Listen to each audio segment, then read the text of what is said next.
एक हिरण था, जंगल की हरियाली में जन्मा, वहीं पला और वहीं जीने की चाह रखी। मेरे लिए जीवन सरल था।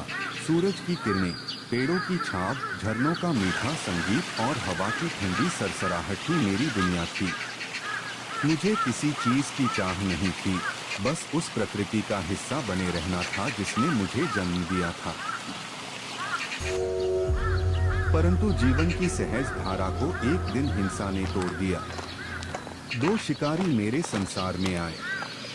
उनके हाथों में लोहे और आग की गंध थी, आंखों में भूख और वासना का धुंधला आवरण।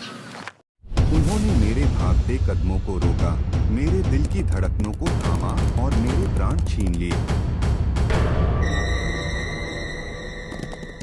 जब मेरी सांसें रुकी, तभी मेरी आत्मा ने शरीर से विदा ली। मैं ऊपर से देख रहा था, मेरा निश्चल शरीर, जिसे कभी मैं कहता था, अब मात्र मांस और हड्डियों का ढेर था। एक शिकारी मेरे मांस को काटकर आग पर भूनने लगा, दूसरा मेरे मस्तिष्क को निकालकर अपनी लालसा की पूर्ति करने लगा। यह दृश्य मेरे लिए असहनीय था, परंतु आत्मा का अनुभव अलग था। मुझे समझ आया कि अब मैं केवल दर्शक हूँ, बंधन से मुक्त। मैंने देखा कि जो शरीर कल तक मेरा था, वह अब किसी और की भूख का साधन बन चुका है। यह दुखद था, पर यह भी उतना ही सत्य था। यही मैंने जाना कि जीवन का चक्र कितना निरंतर और निर्मम है। जो जन्म लेता है, वह मृत्यु को पाता है, और जो मृत्यु को प्राप्त होता है, वह किसी न किसी रूप में पुनः जीवन का आधार बन जाता है। मेरी आत्मा ने पहली बार समझा कि जीवन की सबसे बड़ी सच्चाई अनित्यता है। जो आज है, वह कल नहीं रहेगा। शरीर मिट जाता है, पर आत्मा आगे बढ़ती है।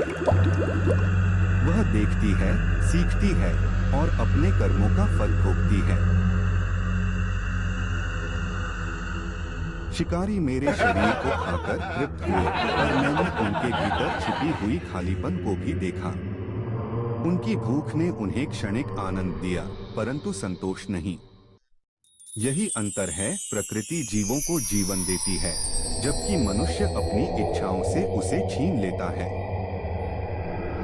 आज मैं हिरण की आत्मा हूँ, मुक्त, निर्बंध और शांत। मेरी यात्रा जारी है, और मैं जानता हूँ कि हर जन्म, हर मृत्यु केवल एक पाठ है। जीवन हमें जीना सिखाता है, और मृत्यु हमें समझना। यही अस्तित्व का गहरा रहस्य है। जीवन और मृत्यु दोनों ही एक ही सत्य के दो रूप